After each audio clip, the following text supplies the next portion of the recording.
Las hienas acometieron de nuevo. Los búfalos lanzaban coces y agachaban las enormes testas amenazadoramente.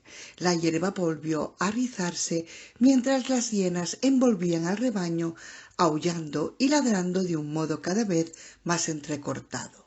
Avistó por un instante a la hembra C8, que tenía ya las fauces ensangrentadas. Sin embargo, Harding no había visto el ataque. El rebaño de búfalos se alejó hacia el este, reagrupándose a corta distancia.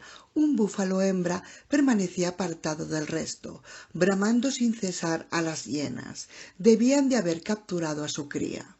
Harding sintió frustración. Había ocurrido todo muy deprisa, demasiado deprisa, y eso solo podía significar que las hienas habían tenido suerte o que la cría estaba herida, o quizá era muy joven, tal vez incluso recién nacida. Por esas fechas aún parían algunas hembras. Tendría que revisar la cinta e intentar reconstruir lo sucedido. Esos eran los riesgos de estudiar animales nocturnos de rápidos movimientos, pensó. Pero sin duda habían atrapado un animal. Todas las hienas se apiñaban en un mismo punto entre la hierba, gañían y brincaban. Vio a C3 y luego a C5 con los hocicos rojos. Empezaban a acercarse sus propios cachorros, reclamando su parte del animal muerto con agudos gritos. Las hienas adultas les abrindaron y abrieron paso de inmediato y les ayudaron a comer. A veces arrancaban trozos de carne y se los ofrecían a los más jóvenes. Aquel comportamiento era de sobra conocido para Sarah Harding, que en los últimos años se había convertido en la mayor experta en hienas del mundo.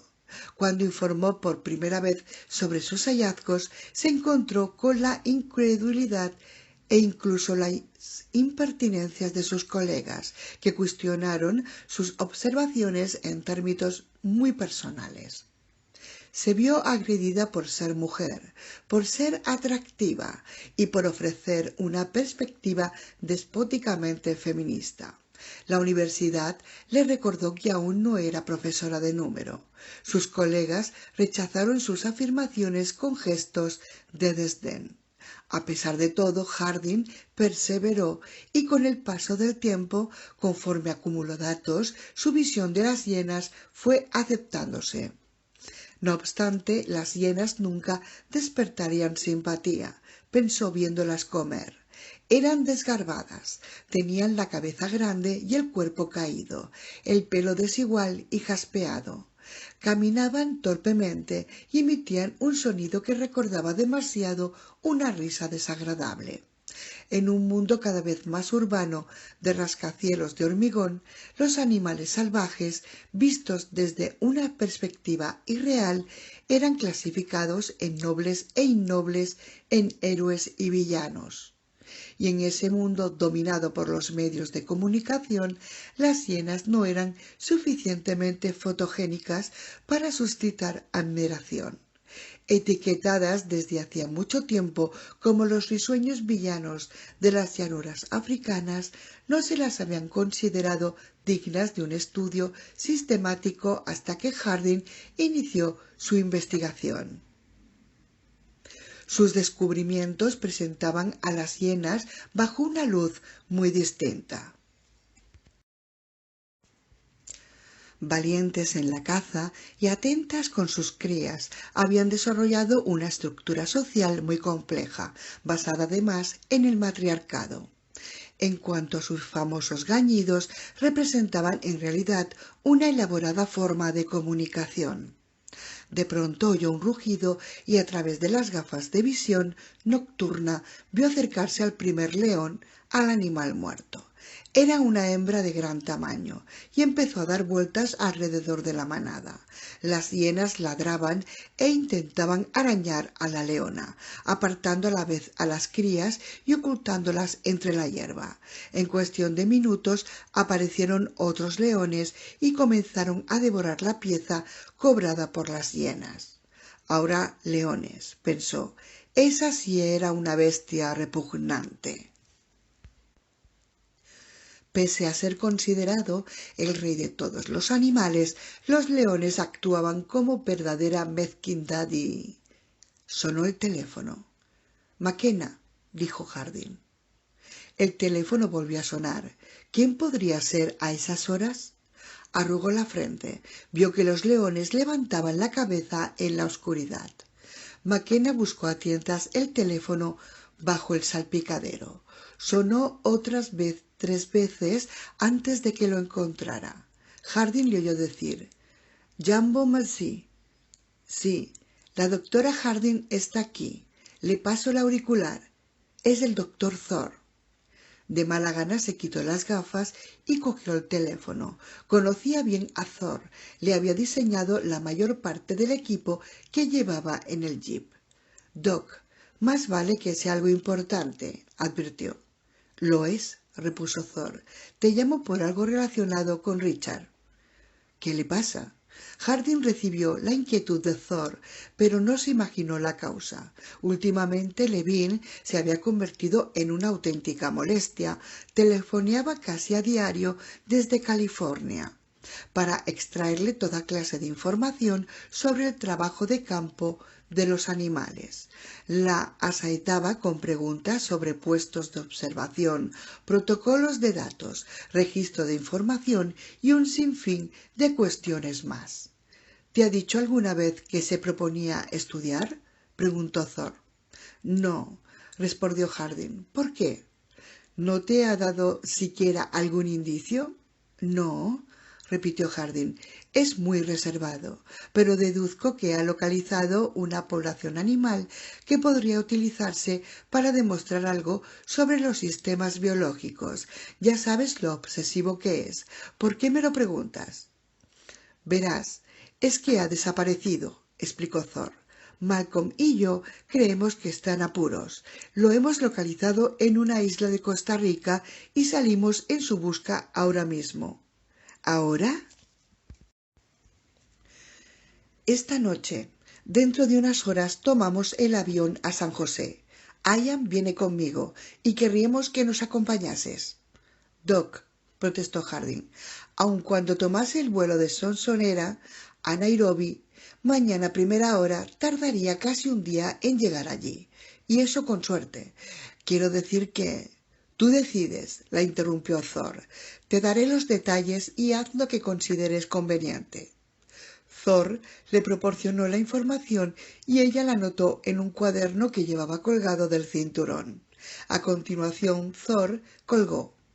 Inmóvil, Harding contempló la noche africana, notando en la cara la brisa fría. En la oscuridad oía los gruñidos de los leones mientras devoraban la presa. Su trabajo estaba allí, su vida estaba allí. «Doctora Harding», dijo McKenna, «¿qué hacemos?». «Volvamos», ordenó ella. «Tengo que preparar el equipaje». «¿Se marcha?». «Sí», contestó Harding. «Me marcho». El mensaje. Las luces de San Francisco se desvanecían tras ellos a medida que se alejaban camino del aeropuerto con Thor al volante de la caravana. Malcolm ocupaba el asiento contiguo. Volvió la cabeza y echó una ojeada al Explorer, en el que lo seguía Eddie. «¿Sabe Eddie en qué andamos metidos?», preguntó Malcolm. «Sí», respondió Thor, «pero si se lo cree o no, ya es otra cosa». «¿Y los chicos lo saben?». «No», aseguró Thor. Thor oyó un zumbido junto a él y sacó su envoy negro, un localizador personal. Destellaba una luz. Encendió la pantalla y se lo entregó a Malcolm. «Léemelo». «Es de Arby», informó Malcolm. «Dice: buen viaje. Si nos necesita, llámenos. No nos moveremos de aquí por si precisa nuestra ayuda». Y deja un número de teléfono. Thor se echó a reír. Son encantadores, nunca se rinden. De pronto lo asaltó una sospecha y frunció el entrecejo. «¿Qué hora lleva el mensaje?». «Es de hace 4 minutos», contestó Malcolm. «Lo ha enviado a través de la red». «Ah, bueno, simple comprobación». Doblaron a la derecha en dirección al aeropuerto. Vieron las luces a lo lejos. Malcolm miraba al frente con expresión sombría. No es prudente actuar con tanta precipitación, se lamentó. Estas cosas no pueden hacerse así. Saldremos del paso, lo tranquilizó Thor, siempre y cuando sea esa la isla. Lo es, aseguró Malcolm. ¿Por qué está tan seguro? El indicio más importante es algo que prefería no comentar delante de los chicos. Hace unos días Levin vio uno de esos animales muertos. ¿Sí? Sí. Tuvo ocasión de echarle un vistazo antes de que lo quemasen y descubrió que estaba marcado. Cortó la etiqueta y me la mandó. ¿Marcado?, inquirió Thor. ¿Quieres decir como...? Sí, como un espécimen biológico. La etiqueta era vieja y tenía la superficie picada debido al ácido sulfúrico. De origen volcánico, conjeturó Thor. Exacto, confirmó Malcolm. ¿Y dices que era vieja? Tenía varios años, explicó Malcolm, pero lo más interesante es la causa de la muerte. Levin dedujo que el animal había resultado herido aún en vida, un profundo corte en la pata que llegaba hasta el hueso. Es decir, que el animal fue herido por otro dinosaurio. Sí, así es. Guardaron silencio durante un rato. Aparte de nosotros, ¿quién más conoce la existencia de esa isla?, preguntó Thor. No lo sé, respondió Malcolm, pero alguien está interesado. Hoy han entrado en mi despacho unos intrusos y lo han fotografiado todo. Estupendo. Thor lanzó un suspiro. ¿Pero tú aún no sabías qué isla era? No, aún no había atado cabos. ¿Crees que alguien más podría haber llegado a la misma conclusión? No, contestó Malcolm. Estamos solos. Explotación.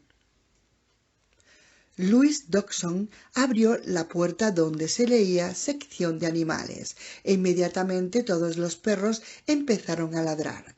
Dodgson siguió por el corredor entre las hileras de jaulas que se elevaban a una altura de 3 metros a ambos lados. El pabellón era enorme. BioShine Corporation de Cupertino, California, necesitaba unas amplias instalaciones para la experimentación con animales. A su lado, Rossiter, el presidente de la compañía, se limpió las solapas de su traje italiano con expresión adusta. No resisto este jodido sitio, protestó. ¿Por qué me han hecho venir aquí? Porque tenemos que hablar sobre el futuro, respondió Dodgson. Esto apesta, rezongó Rossiter, consultando su reloj. Vamos al grano, Leo. Aquí podremos hablar. Dodgson lo llevó a la cabina del vigilante, situada en el centro del pabellón. El cristal ahogó los ladridos, pero por la vidriera seguían viendo las hileras de animales. Es muy sencillo, empezó Dodgson, pero también muy importante. Louis Dodgson contaba 45 años. Era un hombre de facciones suaves y pelo ralo. Tenía un aspecto juvenil y un trato amable, pero las apariencias engañaban. Dodgson, pese a su cara de niño, era uno de los genetistas más implacables y agresivos de su generación. La controversia había sido la nota dominante de su carrera. Había sido expulsado de Hopkins durante el curso de doctorado por proyectar una terapia genética aplicada a seres humanos sin solicitar permiso a las autoridades sanitarias. Más tarde, tras su incorporación a BioShine, había llevado a cabo en Chile una polémica prueba con una vacuna para la rabia. Los campesinos incultos con quienes experimentó no fueron informados de que se trataba de un ensayo. Tanto en un caso como en otro, Dodgson se justificó aduciendo que era un científico con prisa y no podía refrenarse por normativas creadas para espíritus menores. Se definía como un hombre orientado a los resultados, lo cual significaba que estaba dispuesto a hacer cualquier cosa con tal de alcanzar sus objetivos. Además, era un incansable vendedor de su propia imagen.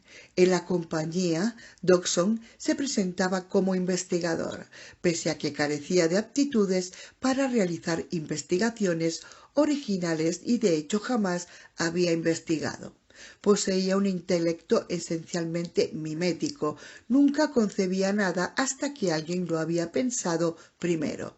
Su fuerte era el desarrollo de investigaciones, lo cual equivalía a robar el trabajo de otro en sus etapas iniciales. En este campo no tenía escrúpulos ni rivales.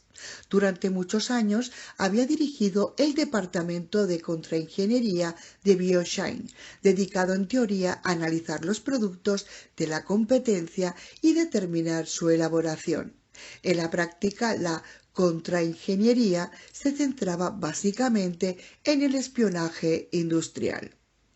Rossiter, naturalmente, no se engañaba respecto a Dodgson, le inspiraba un profundo rechazo y lo eludía en la medida de lo posible.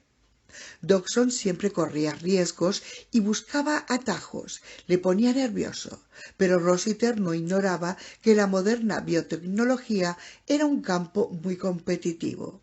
Toda compañía, para no quedar rezagada, necesitaba un hombre como Dodgson, y Dodgson sobresalía en su especialidad. No me andaré con rodeos, anunció Dodgson, volviéndose hacia Rossiter. Si actuamos deprisa, podemos adquirir la tecnología de InGen. Rossiter lanzó un suspiro. Lo sé, Jeff. Otra vez no. Conozco tu opinión al respecto y lo reconozco. En este asunto hemos tenido muchos contratiempos. ¿Contratiempos?, lo interrumpió Rossiter. El único contratiempo es que fracasaste. Lo intentamos por todos los medios, lícitos e ilícitos, maldita sea. Incluso tratamos de comprar la compañía cuando estaba acogida al capítulo 11, porque, según tú, era accesible. Pero resultó que no lo era. Los japoneses se negaron a vender. Te comprendo, Jeff, pero no olvidemos lo que no puedo olvidar, prosiguió Rossiter, es que pagamos $750,000 a tu amigo Nedry y no sacamos nada en claro. Pero Jeff, y luego pagamos 500,000 a ese alcahuete del banco de Dai-Ichi. Tampoco de ahí obtuvimos beneficio. Todos nuestros intentos de adquirir la tecnología de InGen han sido un estrepitoso fracaso. Eso sí que no puedo olvidarlo. Pero la cuestión, insistió Dodgson, es que esos intentos se deben a una buena razón. Esa tecnología es vital para el futuro de la compañía. Si tú lo dices. El mundo está cambiando, Jeff. Te hablo de resolver uno de los mayores problemas con que deberá enfrentarse esta compañía en el siglo XXI. ¿Cuál? Dodgson señaló hacia los perros que ladraban al otro lado de la vidriera. La experimentación con animales. No nos engañemos, Jeff. Cada año recibimos mayores presiones para que interrumpamos los ensayos con animales. Cada año tenemos más manifestaciones en contra, más intrusiones y peor prensa. Al principio eran solo los fanáticos y las celebridades de Hollywood, pero ahora son multitudes. Hasta los filósofos de universidad sostienen ya que no.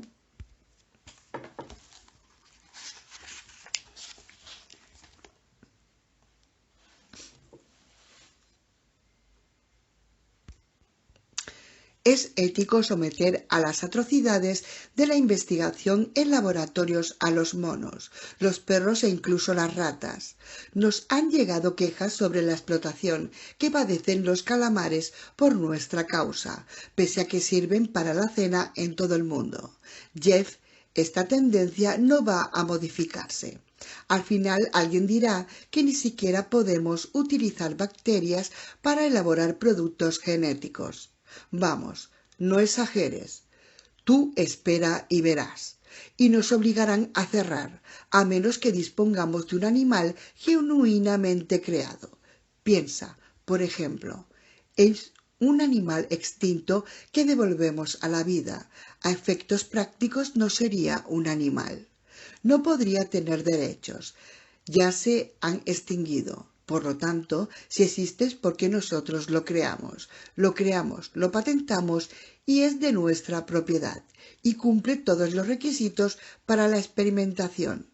Y creemos que los sistemas enzimáticos y hormonales de los dinosaurios son idénticos a los de los mamíferos.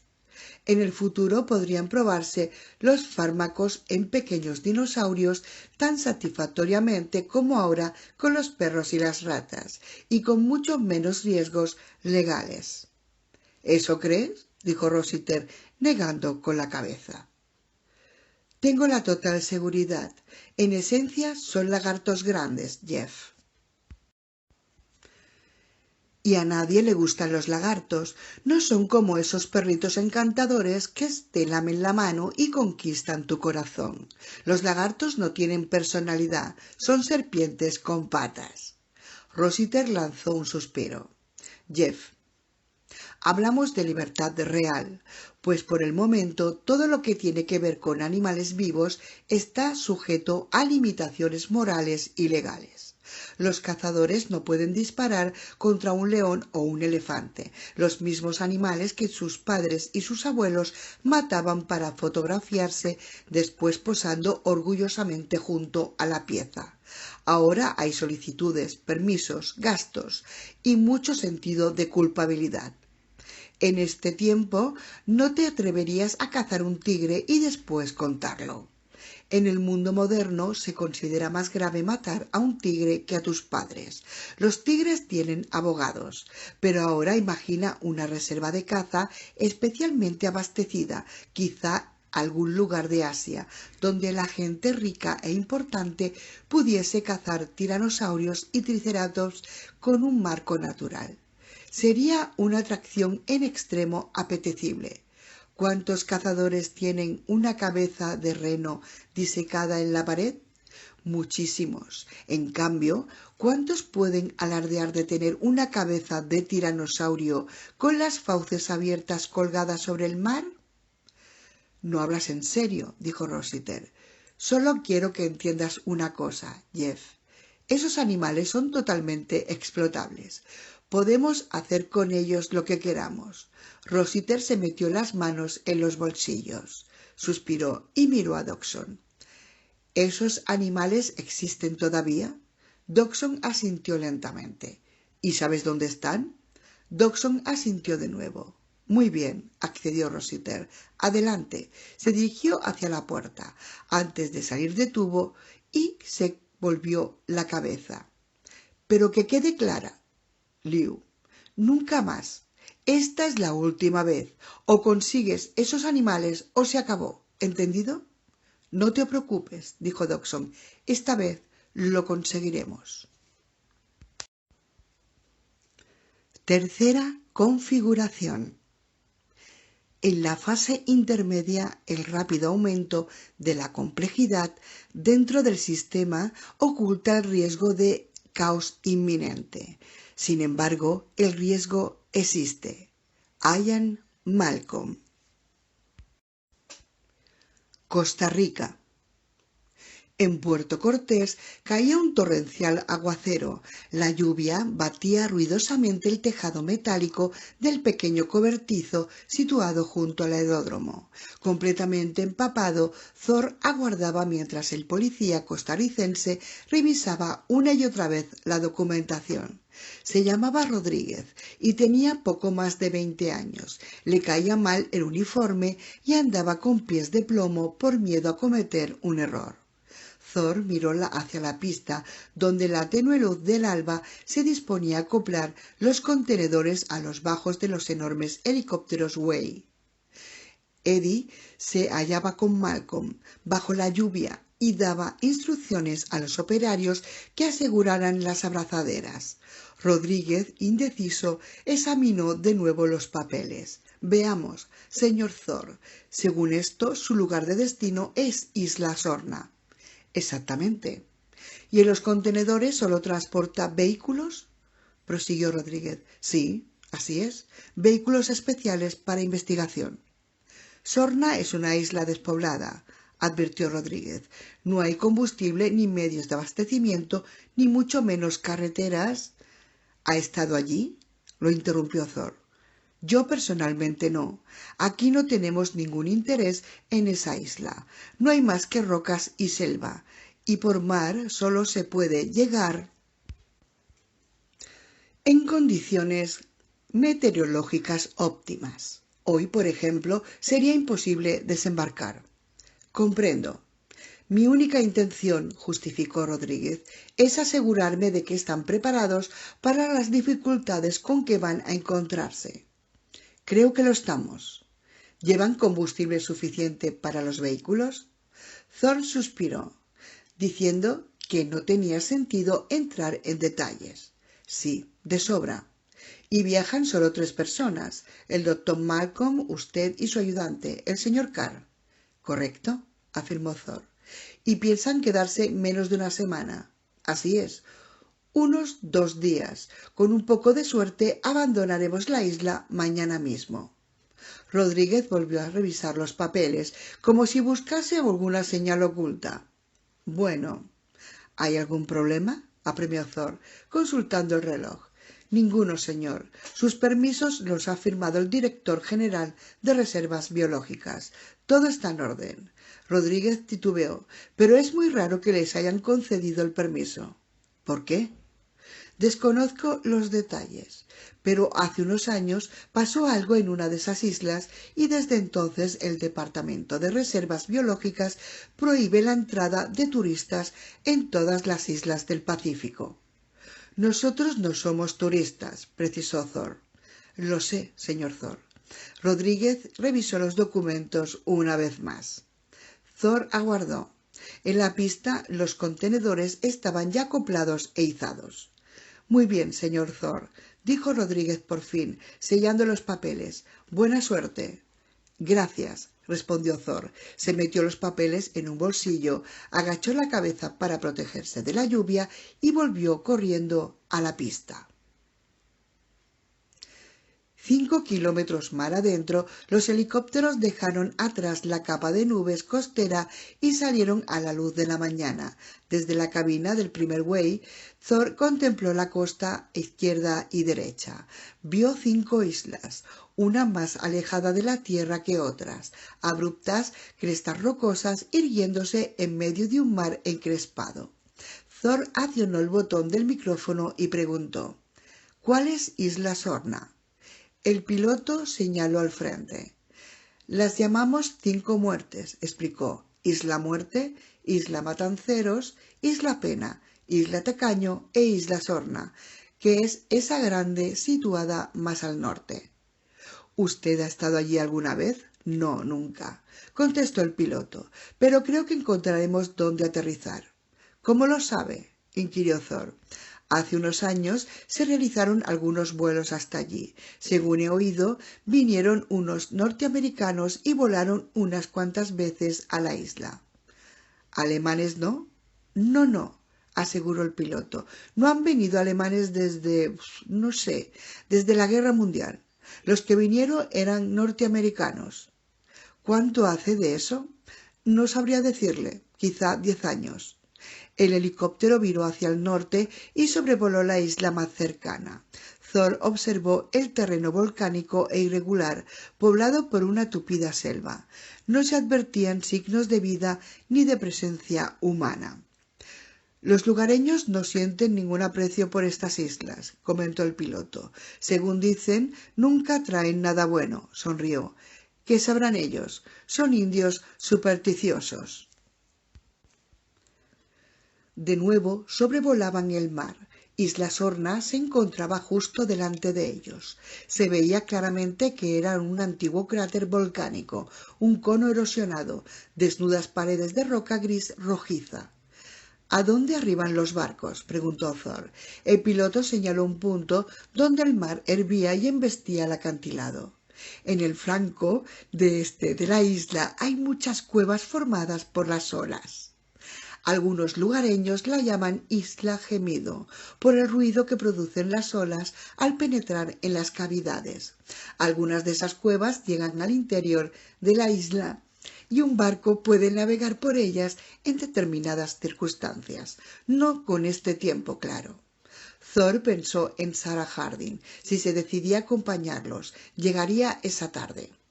Puede que dentro de unas horas venga a reunirse con nosotros una colega, dijo. ¿Podrá traerla? Pues no, lo siento, contestó el piloto. Tenemos un trabajo pendiente en Golfo Juan. No volveremos hasta la noche. ¿Cómo puede trasladarse hasta aquí? El piloto echó un vistazo al mar. Tal vez en barco. El estado del mar cambia continuamente. Quizá tenga suerte. ¿Vendrán a recogernos mañana?, preguntó Thor. Sí, señor Thor. Estaremos aquí por la mañana temprano. Es la mejor hora. Por los vientos. El helicóptero se aproximó por el este y, elevándose más de 200 metros, salvó el acantilado. Ante ellos apareció el interior de la isla. Presentaba el mismo aspecto que las otras. Una densa selva, crestas volcánicas y barrancos. Desde el aire ofrecía una bella vista, pero Thor supo de inmediato que no sería fácil moverse por aquel terreno. Miró hacia abajo, buscando alguna carretera. Se atenuó el zumbido de los rotores y el helicóptero trazó un círculo sobre la zona central de la isla. Thor no vio edificios ni carreteras. El aparato descendió hacia la selva. Aquí el viento es muy peligroso a causa de los acantilados. Llega en rachas y se forman remolinos. Solo hay un sitio en la isla donde podemos aterrizar sin riesgos. Miró por la ventanilla. Allí. Thor vio un claro cubierto de hierba alta. Aterrizaremos allí, repitió el piloto. Isla Sorna. Eddie Carr, de pie en medio de la alta hierba del claro, volvió la cara ante la polvareda que se levantaron los helicópteros al despegar. En cuestión de unos instantes eran dos pequeñas manchas apenas audibles. Eddie lo siguió con la vista, protegiéndose los ojos del sol con la mano. Con voz lastimera preguntó: ¿Cuándo vuelven? Mañana a primera hora, respondió Thor. Para entonces ya habremos encontrado a Levin. Más nos vale, comentó Malcolm. Los helicópteros desaparecieron tras el elevado contorno del cráter. Los tres permanecieron inmóviles en el claro por un momento, sumidos en el calor de la mañana y el profundo silencio. Este sitio le pone a uno carne de gallina, se lamentó Eddie, bajándose un poco más la visera de la gorra de béisbol. Eddie Carr tenía 24 años y se había criado en Daly City. Era moreno y robusto. Pese a su recia musculatura, sus manos eran elegantes, de dedos largos y finos. Eddie poseía un talento natural. Genio, habría dicho Thor, para la mecánica. Era capaz de construir o arreglar cualquier cosa. Le bastaba una ojeada para desentrañar el funcionamiento de un mecanismo. Thor lo había contratado 3 años atrás, cuando aún no había terminado sus estudios. En principio se trataba de un empleo temporal que le permitiese ganar dinero para volver a la universidad y titularse. Pero no tardó en convertirse en elemento indispensable para Thor. Y Eddie, por su parte, no mostraba mucho interés en volver a los libros. Sin embargo, no había contado con una situación como aquella. Pensó mirando alrededor en el claro. Eddie era un joven urbano, acostumbrado al ajetreo de la ciudad, los bocinazos y el tráfico. Aquel silencio inhóspito lo incomodaba. Vamos, ordenó Thor, apoyándole una mano en el hombro. Manos a la obra. Se volvieron hacia los contenedores que el helicóptero había dejado a unos metros en la hierba. ¿Os ayudo?, se ofreció Malcolm. Si no le importa, preferiría que no, contestó Eddie. Será mejor que nos ocupemos nosotros.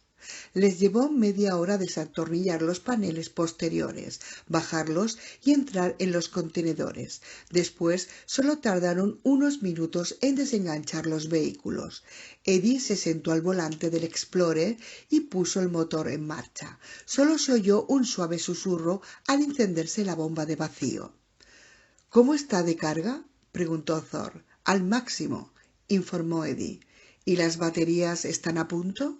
—Sí, todo parece en orden. Eddie suspiró aliviado. Había supervisado la conversión a energía eléctrica de los vehículos, pero a causa de las prisas no había quedado tiempo para probarlos a fondo.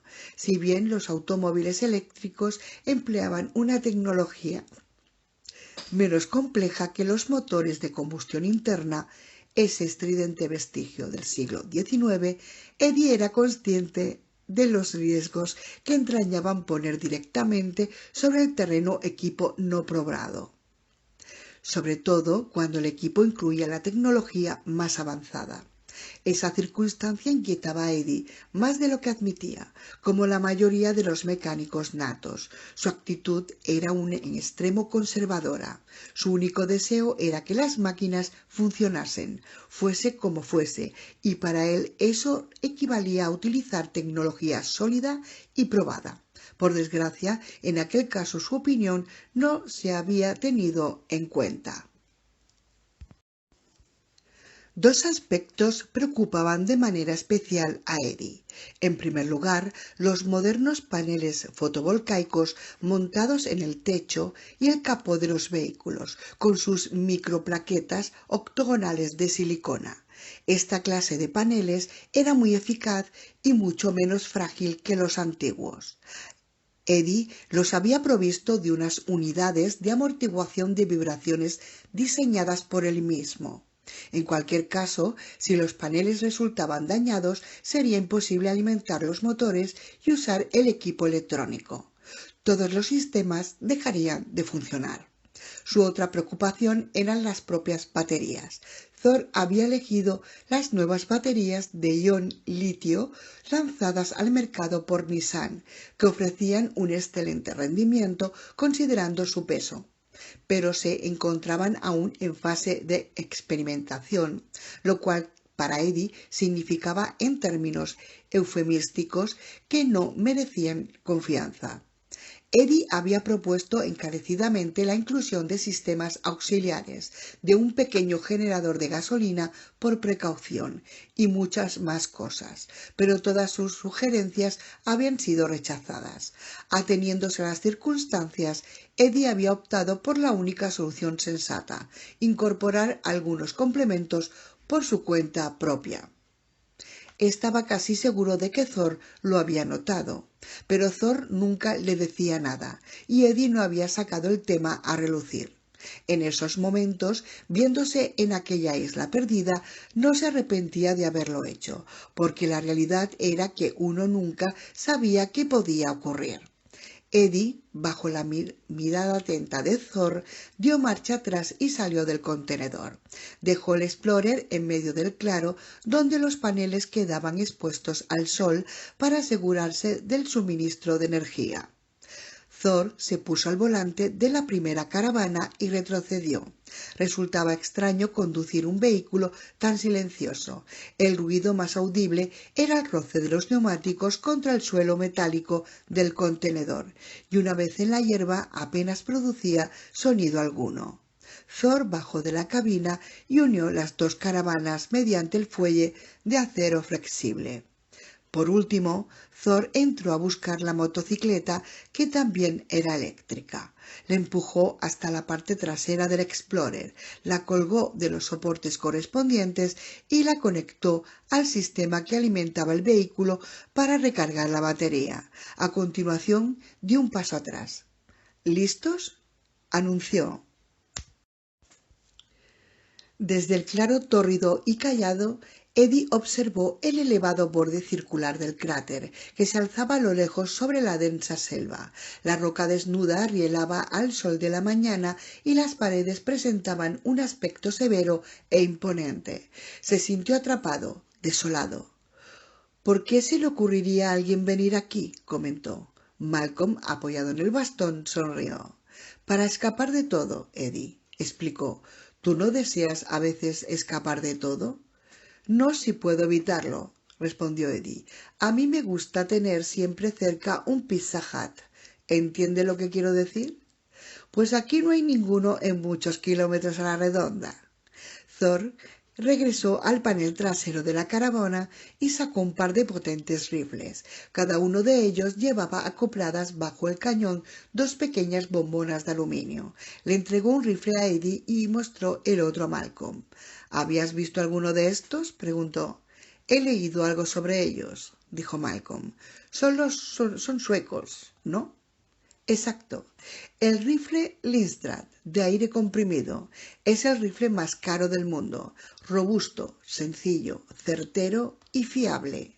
Dispara un dardo subsónico Fluger de descarga por impacto que puede contener cualquier sustancia. Thor abrió la cubierta del cargador para enseñarle una hilera de cartuchos de plástico transparente con un líquido de color pajizo. Cada uno llevaba en la punta una aguja de 8 centímetros. Nosotros hemos usado veneno concentrado de Conus purpurascens, una subclase de celentéreos, más conocidos como conos, que se encuentra en los mares del sur. Es la neurotoxina más poderosa del mundo. Actúa en 2 milésimas de segundo, una velocidad superior a la de la conducción nerviosa. El animal cae antes de sentir la punzada del dardo. ¿Es letal? Thor asintió con la cabeza y dijo: Aquí no valen despistes. Recuérdalo, procura que esto no se te dispare en un pie, porque estarás muerto antes de darte cuenta de que has apretado el gatillo. ¿Existe antídoto?, inquirió Malcolm. No, pero ¿qué más da? En cualquier caso, no habría tiempo de administrarlo. Eso simplifica las cosas, afirmó Malcolm, cogiendo el arma. He considerado conveniente que lo supieses, observó Thor. Eddie, vámonos. El arroyo. Eddie subió al Explorer. Thor y Malcolm se acomodaron en la cabina de la caravana. Al cabo de un instante se oyó el chasquido de la radio. ¿Va a conectar la base de datos, Doc? Ahora mismo, contestó Thor. Introdujo el disco óptico en la ranura del salpicadero. En el pequeño monitor que tenía enfrente vio aparecer la isla, pero las nubes la tapaban en gran parte. ¿De qué nos servirá eso?, preguntó Malcolm. Un momento, pidió Thor. Es un sistema. Tiene que reunir y evaluar datos. ¿Y de dónde obtiene los datos? De un radar. Pasados unos segundos, la imagen de radar ofrecida por el satélite se superpuso a la fotografía. El radar traspasaba las nubes. Thor pulsó un botón y el ordenador trazó los perfiles de la isla, realzando los detalles y destacando la desdibujada red de caminos. Muy ingenioso, comentó Malcolm, pero Thor lo notaba tenso. Lo tengo, informó Eddie por la radio. ¿Él ve esa misma imagen?, quiso saber Malcolm. Sí, en el monitor de su salpicadero. Pero aún no recibo señal del GPS, añadió Eddie, impaciente. ¿No funciona? Calma, muchachos, pidió Thor. Dadle un minuto. Tiene que leer el disco óptico. La imagen se está formando. En el techo de la caravana había montado un GPS cónico.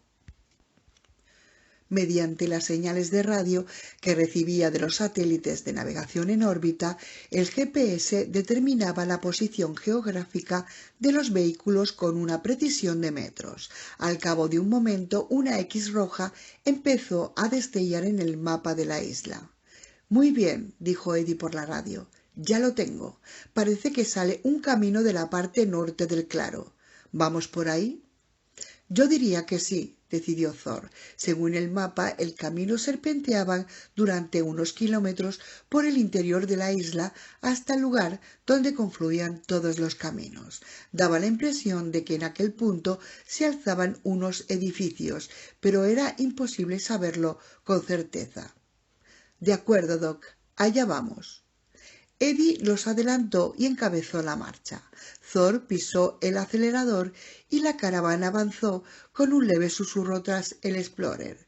Junto a él Malcolm guardaba silencio y jugueteaba con una pequeña agenda electrónica que tenía sobre las piernas.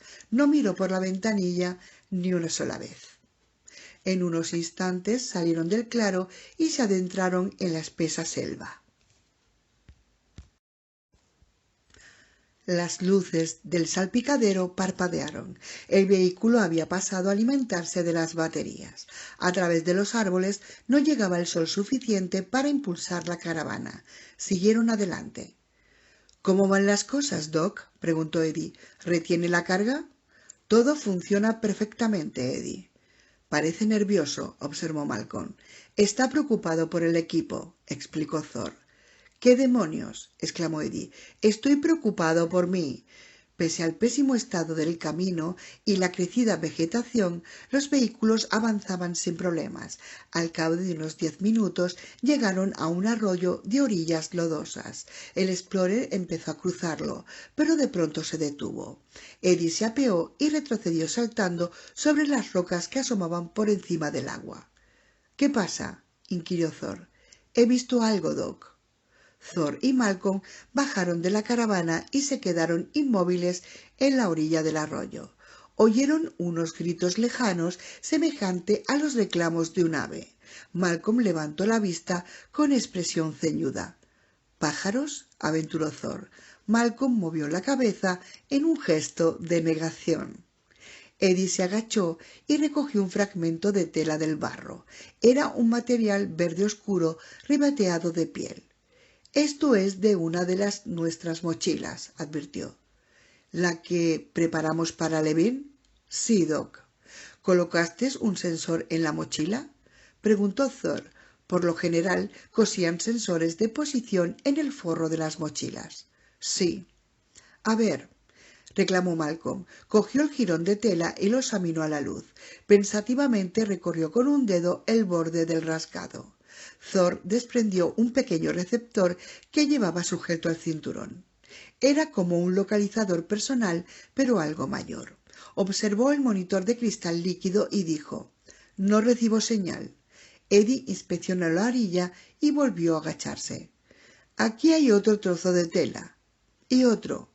Por lo que se ve, Doc, la mochila quedó hecha trizas.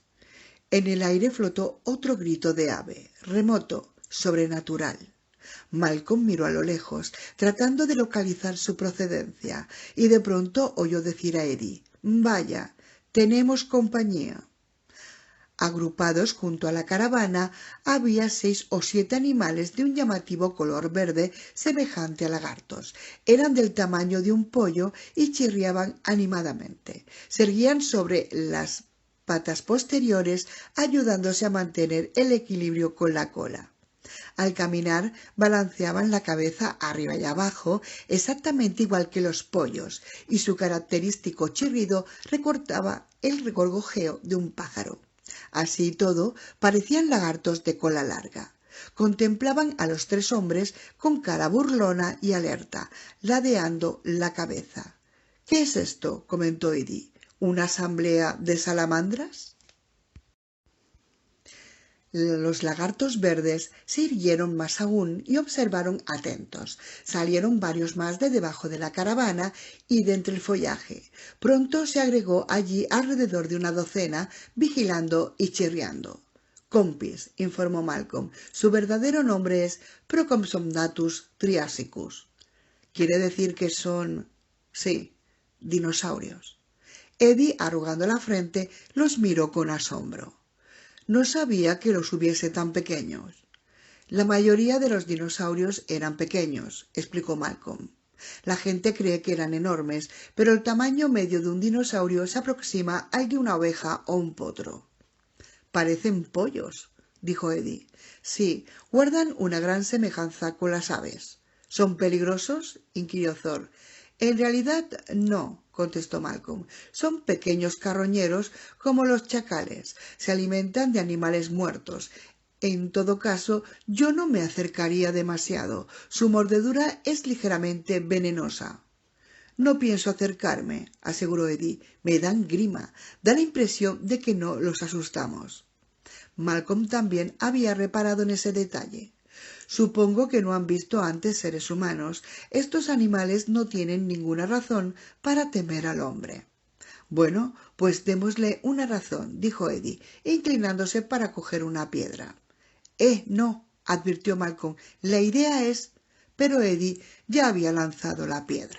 Cayó junto a un grupo de compis y estos se apartaron. Los demás apenas se movieron. Alguno que otro balanceó la cabeza con cierto nerviosismo. Sin embargo, en su mayoría permanecieron inmóviles, limitándose a chirriar y ladear la cabeza. —¡Qué extraño! —exclamó Eddie. Olfateó el aire. —¿Han notado ese olor? —Sí —respondió Malcolm—, poseen un olor característico. Un olor a podrido, diría yo —rectificó Eddie—. Apestan. Como animales muertos. Si quieres saber mi opinión, no es normal que los animales no se asusten. ¿Y si tienen la rabia o algo así? No la tienen, rechazó Malcolm. ¿Cómo lo sabe? Porque solo los mamíferos transmiten la rabia, afirmó Malcolm. No obstante, aún antes de terminar la frase, dudó de sus propias palabras. La rabia la transmitían los animales de sangre caliente. ¿Tenían los compis sangre caliente? No estaba seguro. Se oyó un rumor sobre ellos. Malcolm alzó la vista y observó las copas de los árboles. Vio agitarse las hojas mientras pequeños animales invisibles saltaban de rama en rama. Percibió gorgojeos y chirridos, sin duda sonidos animales. —Esos no son pájaros —advirtió Thor—. ¿Monos acaso? —Podría ser —repuso Malcolm—, pero lo dudo. Eddie se estremeció. —Sugiero que nos larguemos de aquí —propuso. Regresó al arroyo y montó en el Explorer. Malcolm y Thor retrocedieron con cautela hacia la caravana. Los compis se apartaban a su paso, pero no huían. Permanecieron todos alrededor de sus piernas, chirriando alborotadamente. Malcolm y Thor subieron a la caravana y cerraron las puertas con cuidado de no atrapar a ninguna de las pequeñas criaturas. Thor se presentó al volante y puso el motor en marcha. Enfrente vieron que Eddie atravesaba ya el arroyo y se dirigía hacia la pendiente que ascendía al otro lado. —Los Procom no sé qué son reales, ¿no? —preguntó Eddie por la radio. —Sí —respondió Malcolm en voz baja—, claro que son reales. El camino. Thor estaba inquieto. Empezaba a comprender el malestar de Eddie. Aquellos vehículos eran obra suya y experimentaba una desagradable sensación de aislamiento, de hallarse en un lugar remoto con equipo que no había probado. El camino siguió su empinado ascenso a través de la lóbrega selva durante otros 15 minutos. Dentro de la caravana aumentó la temperatura. El calor resultaba ya agobiante. Sentado junto a él, Malcolm preguntó: —¿Y el aire acondicionado? No quiero consumir más batería de la necesaria. —¿Te importa si abro la ventanilla? —Si te parece seguro —respondió Thor. —¿Por qué no? —dijo Malcolm con un gesto de indiferencia. Apretó el botón y el cristal de la ventanilla eléctrica bajó. Un aire tibio penetró en la cabina. Miró a Thor de reojo y añadió: —¿Nervioso, Doc? —Claro —admitió Thor, que incluso con la ventanilla abierta notaba cómo le corría el sudor por el pecho. —¿Cómo quieres que esté? —Insisto, Doc —intervino Eddie por la radio—, deberíamos haberlos probado antes. Deberíamos haber seguido el procedimiento de costumbre. Uno no viene a un sitio lleno de pollos venenosos si no está seguro de que los vehículos responderán. —Los vehículos funcionan a la perfección —replicó Thor—. ¿Qué tal los niveles según tus indicadores? —Todo normal en la franja alta —informó Eddie—. Hasta ahora no nos podemos quejar, pero solo hemos recorrido 8 kilómetros. Son las 9 de la mañana, Doc. En el camino apareció una sucesión de cerradas curvas a izquierda y derecha a la vez que la pendiente aumentaba. arrastrando las dos grandes caravanas. Thor debía permanecer atento a la conducción. Era una suerte tener algo en que concentrar la atención. Ante ellos el Explorer giró a la izquierda y siguió subiendo. «No veo más animales», comentó Eddie, notablemente aliviado. Por fin, tras un recodo, llegaron a terreno llano. Durante un estrecho en el camino seguía por la cresta de la montaña. Según la imagen del GPS, avanzaban en dirección noroeste hacia el interior de la isla. Sin embargo, encerrados aún entre las dos densas paredes de vegetación, apenas disponían de visibilidad. Un poco más adelante se encontraron con una bifurcación en horquilla y Eddie se arrimó a un lado del camino. Thor advirtió que en la confluencia se alzaba un desgastado cartel de madera con una flecha en cada dirección. Hacia la izquierda indicaba pantano, hacia la derecha enclave B. ¿Hacia dónde?, preguntó Eddie. «Continúa hacia el enclave B», señaló Malcolm. «Como usted diga». El Explorer se desvió por el ramal derecho. Thor lo siguió a la derecha del camino. Brotaba de la tierra un vapor sulfúreo amarillento que bloqueaba las hojas de las plantas cercanas. El olor era muy intenso. «Emanaciones volcánicas», observó Thor, «como habías predicho». Al pasar por su lado, vieron una charca burbujeante con una gruesa costra amarilla incrustada alrededor. «Sí», afirmó Eddie, «pero eso está activo. De hecho, diría... mierda». Las luces de freno del Explorer se encendieron y el vehículo se detuvo bruscamente.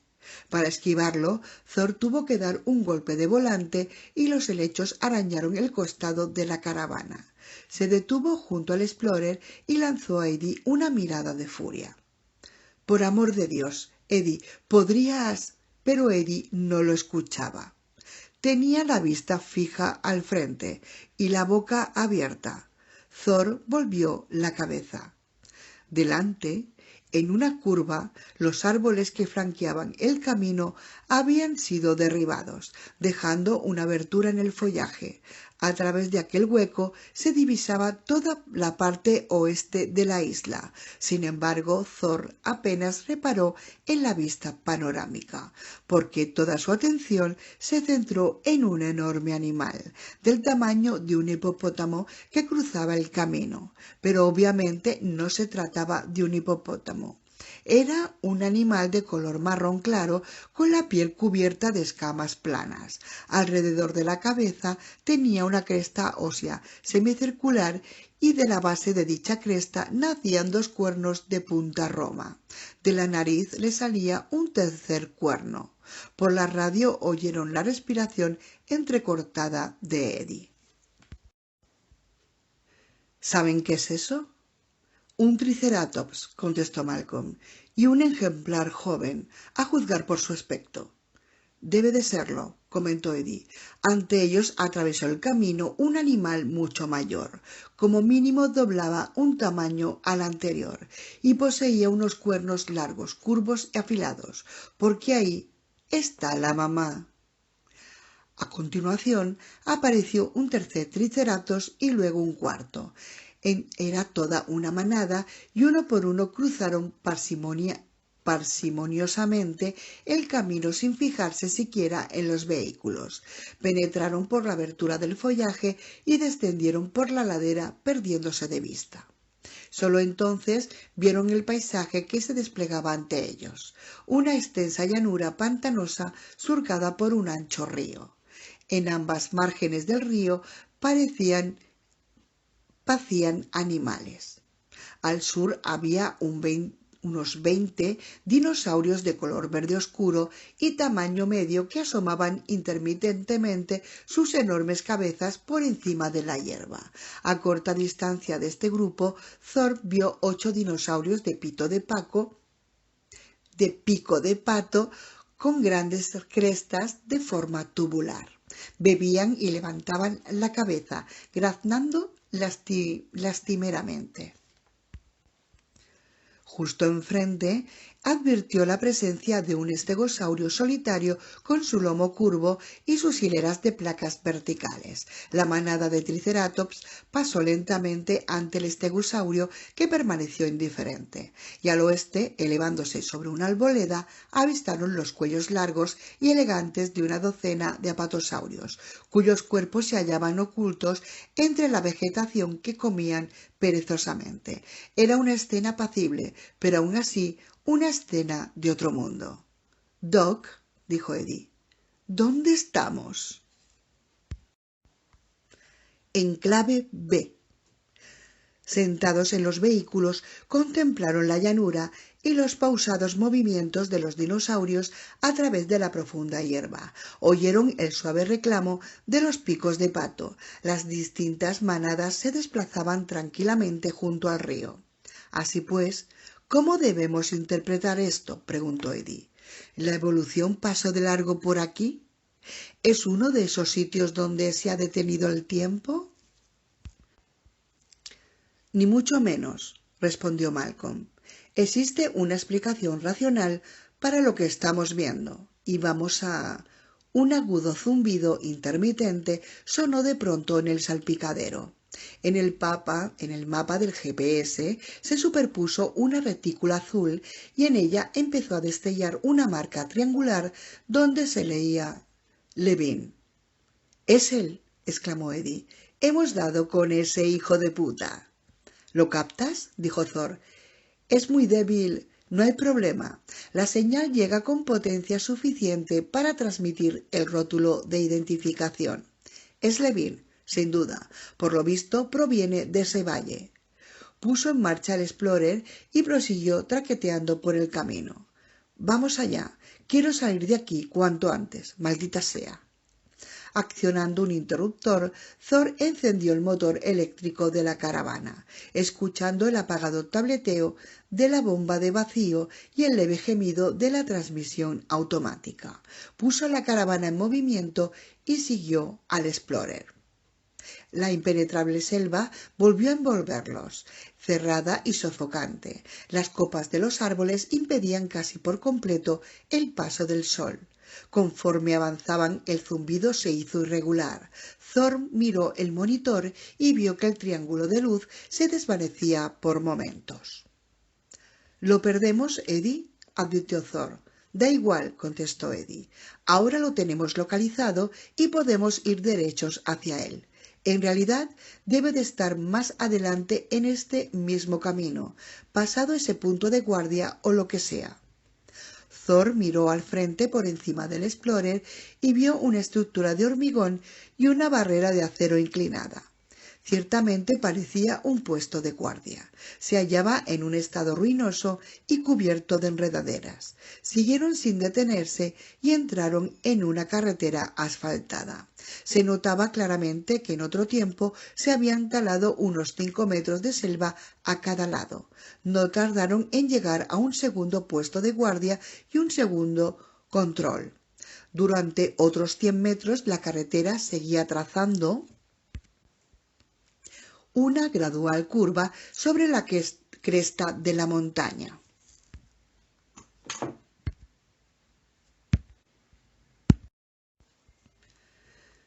La vegetación circundante era menos densa y por entre los claros Thor vio cobertizos de madera, todos del mismo color verde.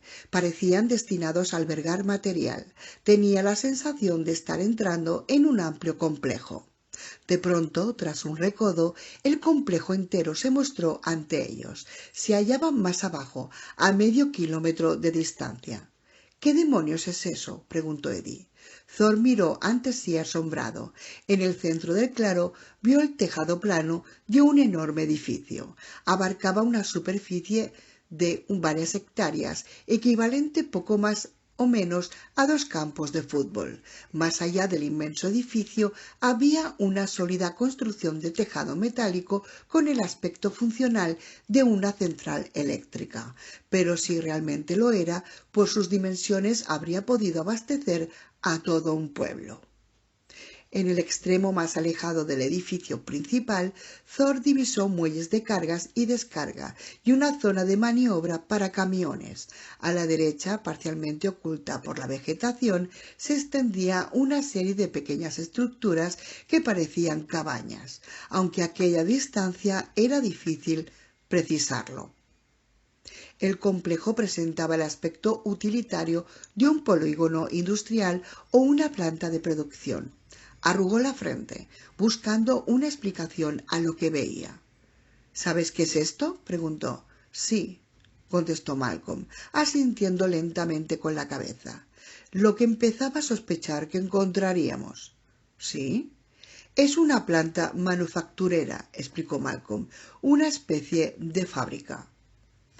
Pero es enorme, observó Thor. Sí, convino Malcolm. No podía ser de otro modo. Aún recibo la señal de Levin, avisó Eddie por la radio. ¿Y a que no adivinan de dónde viene? Del interior de ese edificio.